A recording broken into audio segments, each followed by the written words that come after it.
Alors, Émerge, c'est un PHRC national, un peu comme Grégoire, c'est un peu la dernière ligne droite. Et donc, c'était un PHRC national qui évaluait la stratégie anti-L5, le mépolizumab, comparativement à la stratégie conventionnelle pour l'induction de la rémission.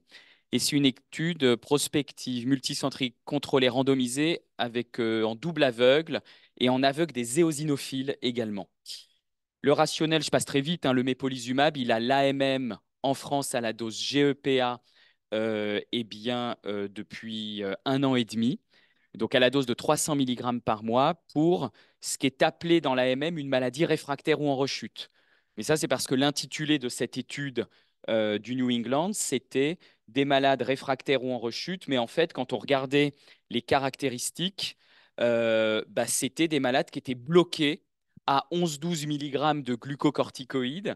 D'ailleurs, ils n'avaient pas d'éosinophiles, ils en avaient 100. Depuis 5 ans, ils avaient leur maladie. Et en fait, ils étaient bloqués à cette dose pour une maladie ORL et ou respiratoire. Donc, le terme réfractaire ou en rechute de l'AMM, il dénote quand même beaucoup de la définition de ce qu'on appelle réfractaire ou en rechute dans une GPA ou une polyangéite. C'est avant tout des malades avec des problèmes respiratoires. Mais il y a une AMM et quand on regarde, je vais plutôt aller aux recommandations européennes. Globalement, les dernières disent que le mépolizumab, il est recommandé dans une maladie réfractaire ou en rechute, chez un malade qui a le diagnostic depuis au moins 6 mois, puisque c'était un critère d'inclusion dans l'essai MIRA, l'essai initial du New England, et pour les patients qui n'ont pas de mise en jeu du pronostic vital ou fonctionnel. Donc une neuropathie active, je considère enfin qu'il y a quand même une atteinte d'organes mettant en jeu le pronostic d'organes. Donc c'est pour dire quand même que sans le dire trop, ça rappelle quand même que dès qu'il y a une atteinte d'organes, eh bien, c'est pas chez ces malades que c'est recommandé. Et que donc la place du mépolizumab en cas de vascularité active et non pas d'asthme ou d'atteinte ORL, eh ben, en fait, elle reste à définir. Donc voilà. Et donc, le but d'Emerge, c'est de se focaliser sur les patients qui vont avoir une rechute de la vascularite en rechute ou active ou naïve. On a pris le BIVAS supérieur ou égal à 3, mais si vous prenez un BIVAS, entre guillemets, en étant un peu trop permissif avec un wheezing et une atteinte ORL parce que c'est bloqué, il peut avoir 4 points. Donc c'est un peu de la responsabilité des investigateurs, bien entendu, de ne pas mettre des patients qui ont une atteinte ORL ou respiratoire parce qu'il y a une AMM de toute façon dans cette situation. Et ce n'est pas ce que souhaite évaluer le protocole. Il faut être dans les 3 semaines suivant la mise sous corticoïde. Et l'objectif, c'est d'utiliser ce nouveau critère qui est un peu le nouveau critère de rémission dans la GEPA depuis les essais thérapeutiques prospectifs, qui est j'ai un BIVAS à 0, ce qui pour le coup est un score d'activité un peu plus adapté quand on parle de la vascularite que dans les essais où on parlait de l'asthme ou de l'atteinte ORL, et une dose de corticoïde à inférieure ou égale à 4 mg par jour. C'est ça un peu nouveau, le nouveau maintenant objectif, en tout cas, gras à la atteinte dans la GEPA. Et donc, le critère de jugement principal, c'est moins inférieur ou égal à 4 mg par jour avec un BIVAS à 0 à J180, donc 6 mois. C'est un design, alors c'est un peu compliqué comme ça, mais en bas, les FFS 0, c'est corticoïdes placebo, schéma recommandé selon les recommandations de l'EULAR de 2023, et le bras expérimental, c'est corticoïdes MEPO. Et le bras chez les patients, la stratégie chez les patients avec un facteur de mauvais pronostic au moins, FFS supérieur ou égal à 1, c'est corticoïdes endoxant, stratégie recommandée par l'EULAR également, versus corticoïdes MEPO. Et on est en double aveugle du début à la fin. Les patients qui ont eu de l'endoxan auront de l'azatioprine et des injections de placebo de MEPO. Et les patients qui avaient du MEPO auront des cachets de placebo d'azatioprine avec, je ne sais pas c'est pourquoi ça passe, avec pour le coup là du MEPO. Et on est encore une fois en aveugle des éosinophiles, et en vrai des éosinophiles et des monocytes, pour pas que des petits malins comme Romain Paul puissent se faire des soustractions. On se doutait bien que voilà. Donc voilà, et donc ça c'est quelque chose qui semble important, puisque sinon la levée de l'aveugle aurait été très simple, trop simple, et c'était comme ça que se sont fait les études TIL5. On était en aveugle de ces deux types cellulaires qui étaient les éosinos, en fait les basophiles et les monocytes. On est parti du principe, en y croyant un peu plus que Rehovas cette fois-ci, puisque Rehovas, vous savez, c'était la même étude avec le rituximab. On avait fait une étude de supériorité parce que sinon, il fallait inclure trop de malades, sachant qu'on ne croyait pas forcément trop que le ritux serait mieux. Là, pour le coup, se dire que cet objectif de baisse des corticoïdes à 6 mois avec le mépolizumab, on y croit plus. Donc là, pour le coup, pour faire plaisir à Pierre-Charles, c'est un vrai essai de supériorité, en tout cas dans l'hypothèse qu'on a. Et vous voyez qu'il faut inclure 100 malades en prenant en compte les perdus de vue, mais en fait, sur le calcul, avec des malades qui vont au bout du critère de jugement, il en faut 88, mais l'objectif, c'est 100. Voilà la courbe d'inclusion qui est pas si mal. En théorie, ça se termine le 31 mai, mais c'est prolongé normalement. Donc là, il y a vraiment un rebond à la fin et je pense que c'est l'effet bouteille de vin. Donc voilà, donc c'est vraiment le moment de mettre le paquet. Pardon, 38 patients inclus. Bah ouais, c'est un problème. C'est 78. Ouais, ouais, ouais.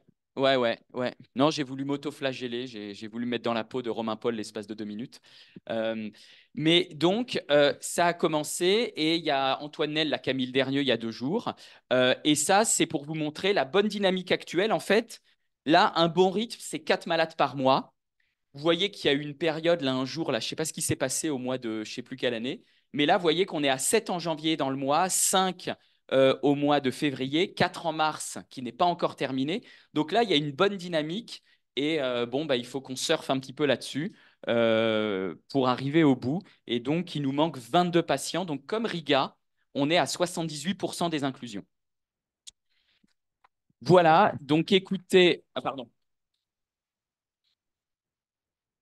Donc, il faut mettre le paquet. Et ce qui a été très utile, et je remercie les centres qui l'ont fait, les collègues dermato, les collègues pneumo qui n'étaient pas ouverts, c'est de référer les patients à un centre à côté. Parce que pour une maladie comme celle-là, ça serait quand même dommage qu'on n'y arrive pas. Et je redis ça aussi pour Riga. C'est-à-dire qu'on est au bout d'arriver à des études où on inclut la totalité des patients. Et dans la vascularité IgA, c'est jamais arrivé, par exemple, hein. Donc on a besoin de votre aide. Merci Benjamin. Pour les patients qui sont en FFS supérieur ou égal à 1, l'étude, elle s'arrête à 1 an. Qu'est-ce que tu nous conseilles comme traitement d'entretien? Après, on les met sous Immurel en ouvert pendant encore 12 mois supplémentaires. Alors, c'est vrai que c'est la question, c'est qu'est-ce qu'on fait derrière? J'avoue que chez les patients FFS 0, on arrête parce qu'il n'y a pas, voilà. Et chez les patients FFS 1, sauf si c'était une rechute on sent qu'ils étaient très respiratoires, parce que vous savez que le meilleur facteur prédictif d'avoir un asthme mal contrôlé, une atteinte mal contrôlée, c'est avant d'avoir fait la GEPA, d'avoir un asthme mal contrôlé, une atteinte ORL mal contrôlée. Donc, vous serez libre en tant qu'investigateur. Mais quand on ne sait pas, moi, je traite selon les recos. Et donc, j'avoue qu'on a switché à l'Immurel les patients qui étaient FFS 1, puisqu'on n'a pas Menritseg non plus encore les résultats, et les FFS 0, comme ils n'ont pas en théorie d'indication. Voilà. Après, si c'est inclus à la rechute, pour vous donner un exemple concret, on a inclus une patiente d'Agnès Lefort qui nous a référé sa patiente à Beaujon.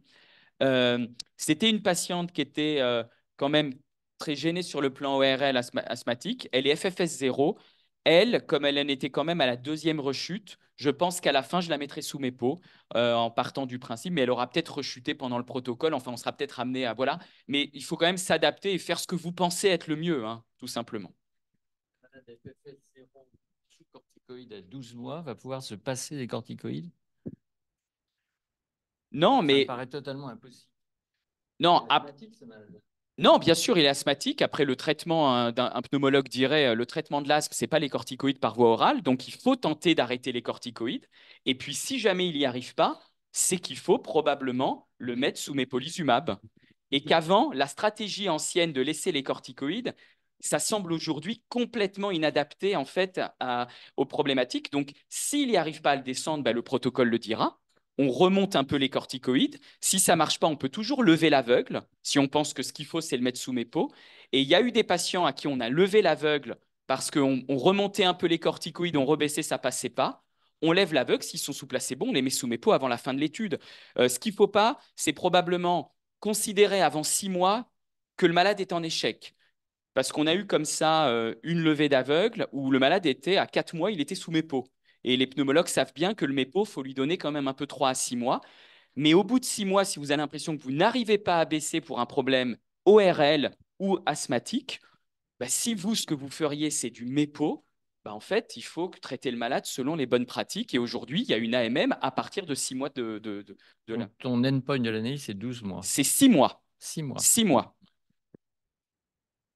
Justement pour que les patients, dans un monde où il y a quand même une AMM, on puisse se dire que si ça passe pas. Mais aujourd'hui, je pense qu'il faut se frotter à l'arrêt. Et si ça passe pas à cause du poumon ou de l'atteinte ORL, les traiter de manière, on va dire moderne, quoi. Hmm.